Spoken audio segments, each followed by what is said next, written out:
Apple sues OpenAI in a blockbuster corporate espionage lawsuit, accusing the lab of utilizing a critical security bug to steal confidential hardware secrets.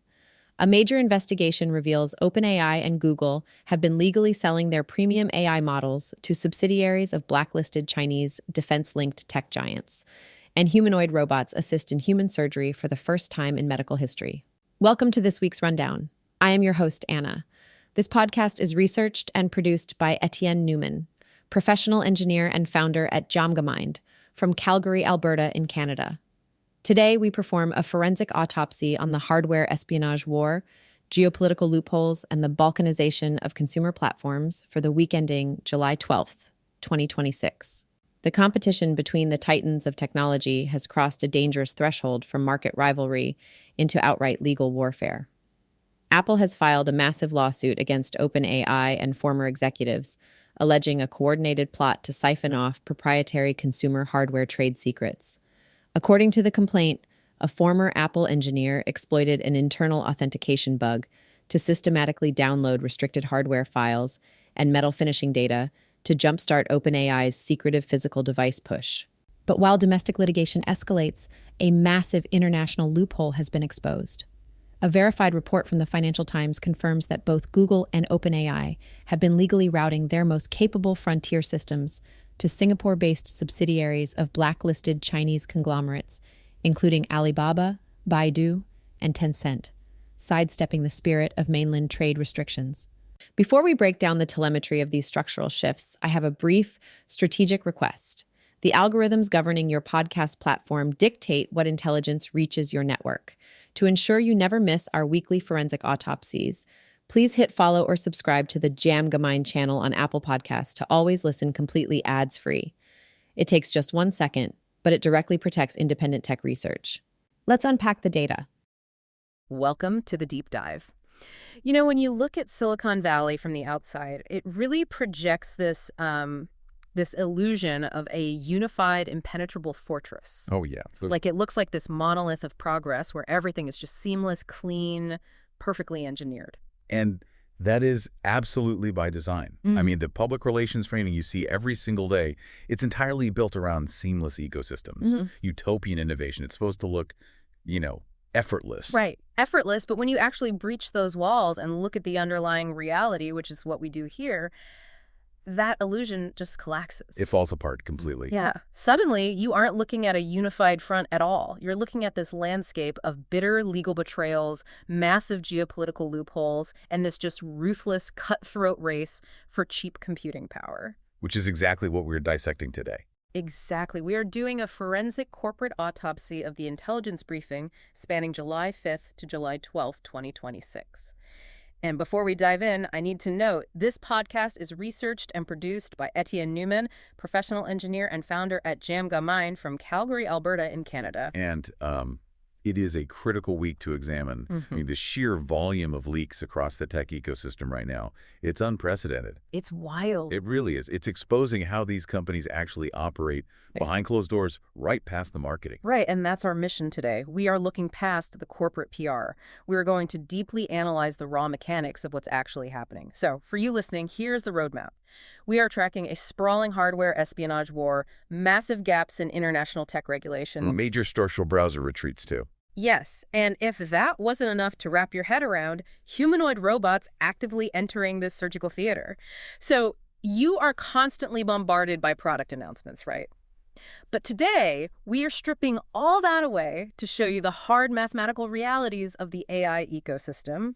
And we are starting with physical hardware. We have to, because the most fascinating conflict right now, it isn't about software code or algorithms at all. No. No, it's about metal, supply chains, and manufacturing secrets. Okay, so let's unpack this Apple versus OpenAI lawsuit because it is wild. Apple has officially declared war. They filed a sweeping lawsuit accusing OpenAI, along with 2 former Apple employees, of a systemic corporate espionage campaign. Systemic is the key word there. Right. We are talking about an ex-engineer, Cheng Lu, who allegedly exploited an authentication bug to download highly confidential hardware files. And then you have an ex-executive, Tang Yutan. Yes.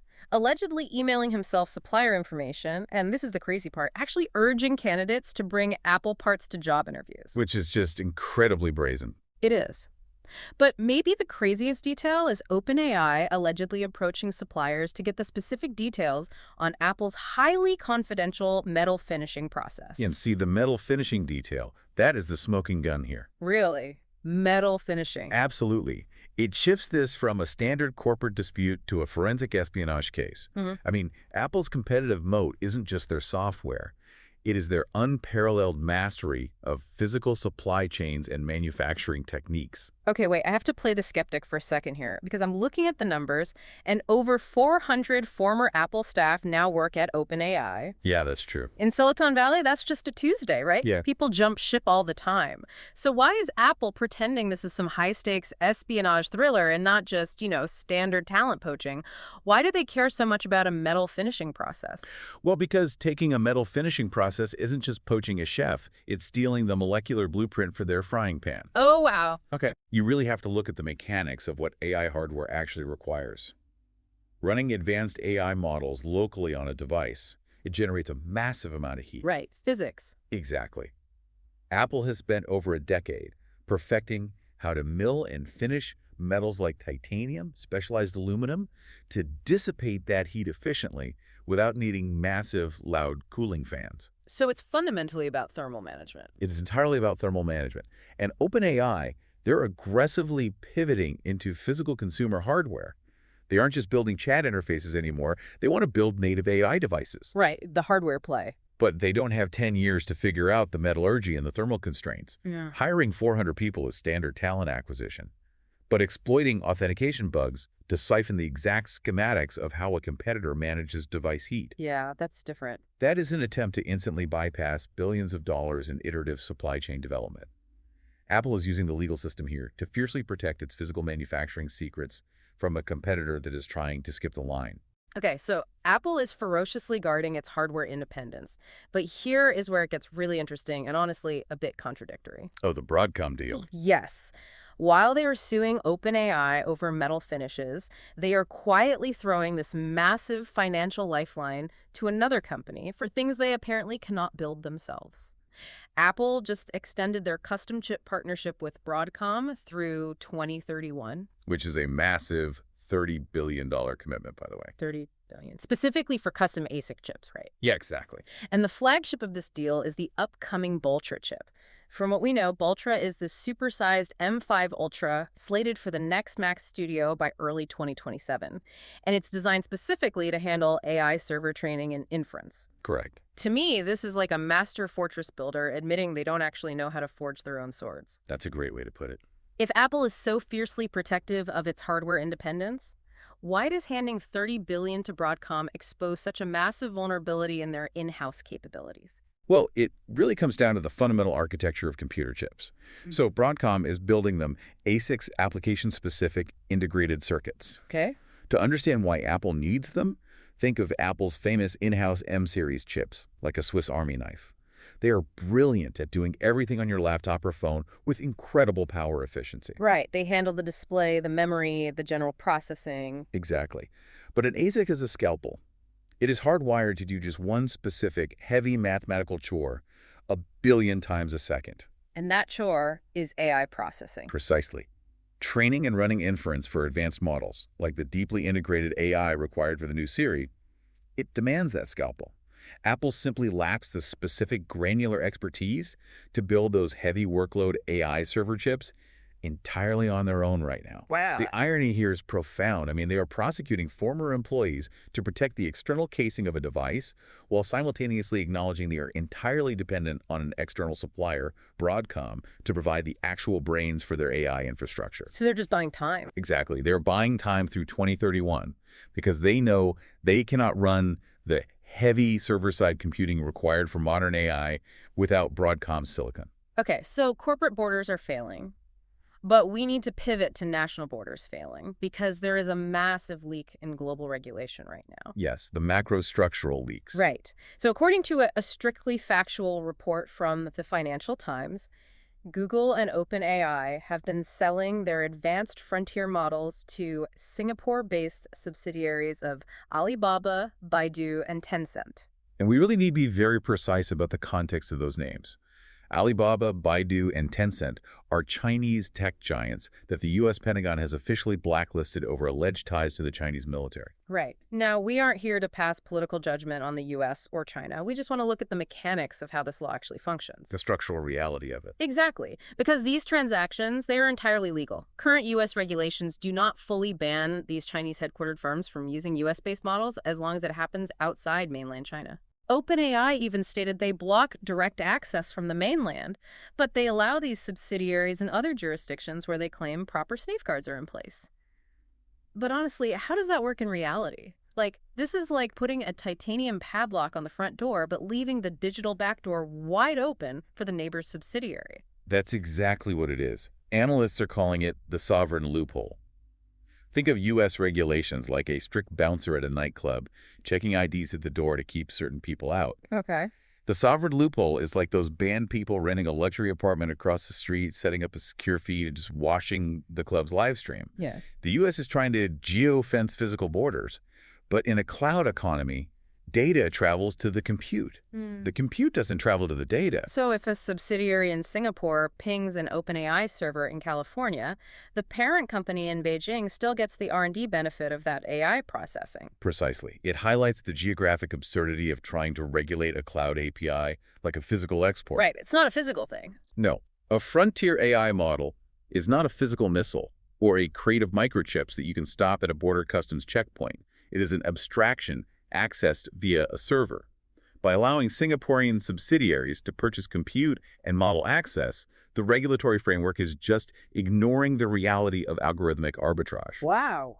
Algorithmic arbitrage. Yeah, data and processing power flow instantaneously across corporate structures, completely regardless of where the headquarters is physically located. This legal workaround fundamentally proves that you just cannot build a traditional regulatory wall around a cloud. Okay, speaking of data flowing where it's cheapest, that perfectly transitions us to what Meta is doing right now, because they are weaponizing that exact concept of algorithmic arbitrage on the consumer side. Oh, Meta's going fully aggressive. Yeah, they just rolled out Muse Spark 1.1. It's heavily geared for agent-style tasks and long computer sessions. If you're wondering why every single app on your phone suddenly has an AI chatbot this week, this pricing war is why. Meta is heavily subsidizing it. The API pricing is aggressively low. It's 1.25 per million input tokens and 4.25 per million output tokens. To put that in perspective, that is roughly a quarter of the cost of their top rivals. A quarter? Yeah. Mark Zuckerberg is publicly attacking what he calls the very extreme margins of other AI labs. And their tech backs it up, right? I mean, Muse Spark 1.1 features a 1 million token context window, and its ability to split jobs across parallel subagents is reportedly pushing it past models like Opus 4.8 and GPT 5.5 on reasoning benchmarks. From a purely technical standpoint, it is incredibly formidable. 1 million tokens means you can feed it hundreds of pages of documents at once. Right. And parallel subagents. That means the AI can break a complex prompt into 5 different tasks, solve them simultaneously, and stitch the answer back together. Yeah. At $1.25 million tokens, developers can afford to run those complex background tasks all day long. But here is the cognitive dissonance that I just cannot get over. Meta is operating like a hyper-efficient discount airline.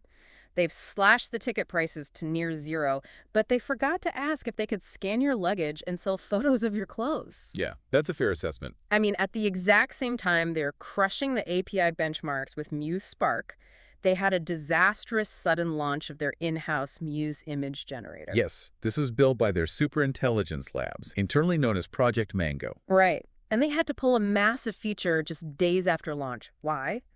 Because they automatically enabled a toggle that allowed anyone to generate AI images based on public Instagram accounts using a simple @mention. With zero notification. Zero. Users were never notified.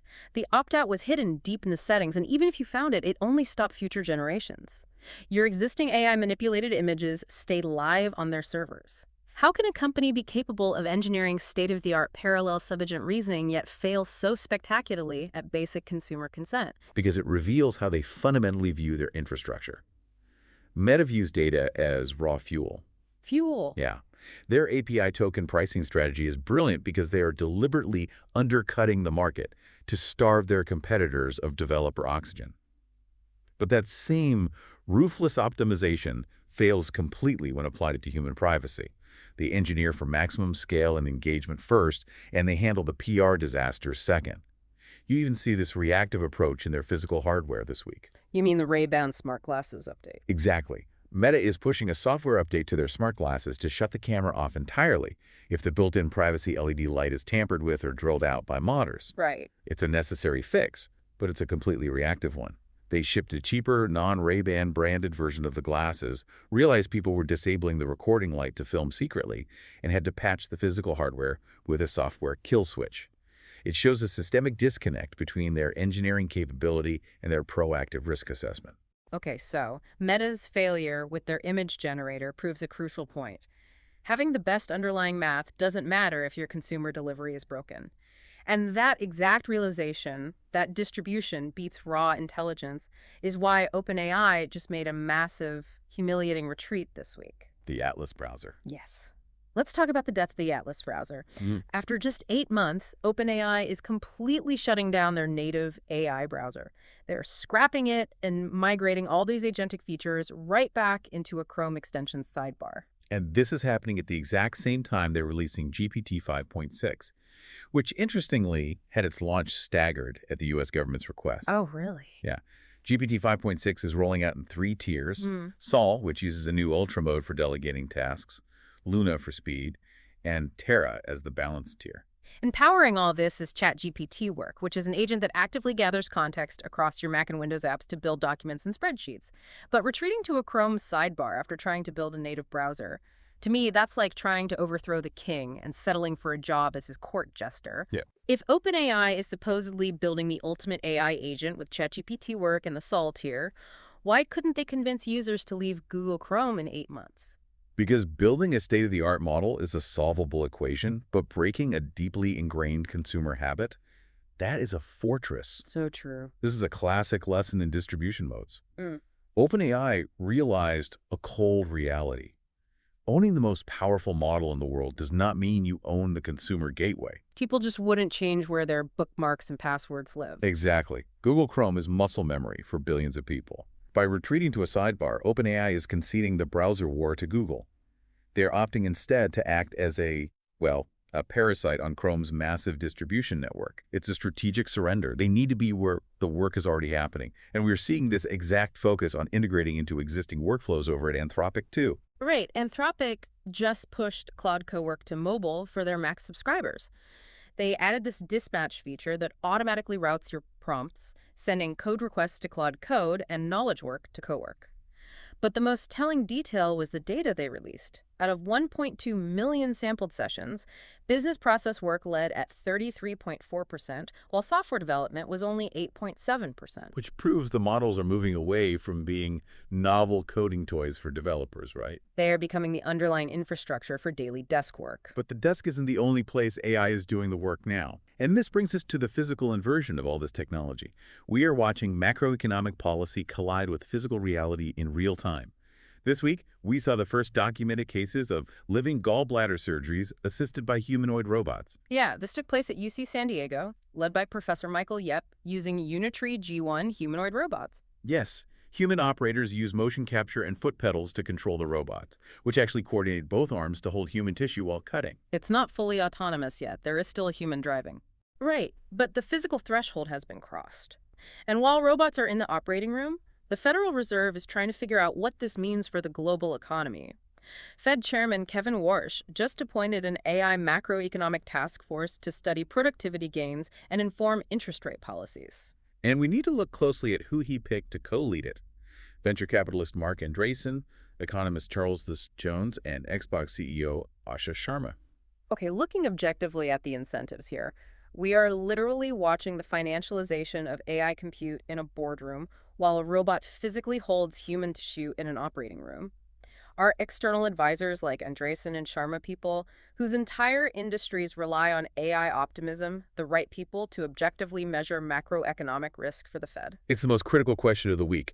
You have the micro-level surgical precision of a Unitree G1 robot cutting a gallbladder juxtaposed with macro-level economic policies being drafted by a Fed task force. The physical world is rapidly catching up to the algorithmic world. And they're trying to measure it. Exactly. But measuring the actual productivity gains of AI is incredibly difficult. Yeah. When the central banking system relies on individuals whose net worth and corporate success depend on the perpetual growth of the AI narrative, the risk parameters become heavily skewed. Yeah. Whether it is an AI making a physical incision in a patient or a central bank adjusting national interest rates based on assumed AI productivity, the margin for error is shrinking rapidly. Yeah. And just to underline how fast the physical hardware race is accelerating globally, China just successfully caught the booster stage of their Long March 10B rocket in a giant net this week. Oh, wow. Caught it in a net. Yes, the physical consequences of these technologies are now very, very real. So what does this autopsy tell us? We've traced a line from Apple's stolen metal finishing secrets and their $30 billion dependence on Broadcom, through sovereign cloud loopholes in Singapore, straight into OpenAI's retreat to a Chrome sidebar and Meta's aggressive pricing wars. And it all culminates in humanoid surgeons and Federal Reserve task forces. The overarching theme is the dissolution of boundaries. Corporate supply chain moats, national regulatory borders, and the line between software abstraction and physical consequence, they are all deteriorating at the exact same time. And that is why this matters directly to you. You are existing in a landscape where these borders are dissolving. AI is no longer just a chatbot contained on your screen. It is moving into a robot in a physical operating space. It's an API actively scraping your public Instagram photos to train its next model. And it's a digital commodity being traded through geopolitical loopholes that governments just can't seem to close. The guardrails we assume are protecting us, whether they are national trade blacklists or a simple corporate privacy toggle, they are proving to be highly porous. Which leaves us with a final, lingering thought to mull over. If the largest, most powerful tech companies in the world cannot protect their own physical hardware secrets, and national governments cannot build a digital fence high enough to keep frontier models inside their borders, what does that mean for the security of the personal data you feed into these systems every single day? It's a vulnerability we all share as the infrastructure changes underneath us. We started by looking at the unified facade of the Silicon Valley fortress, and we found it crumbling from the inside out. Thank you for joining us for this deep dive. Stay curious, stay skeptical, and we'll see you next time. And before you go, if your company is building the tools that power the workflows we talked about today, I'd love to showcase them to this audience. We don't just run ads, we build technical simulations that prove your value. Let's build something together. Visit jamgamind.com/partners to get started. Until next time, keep building.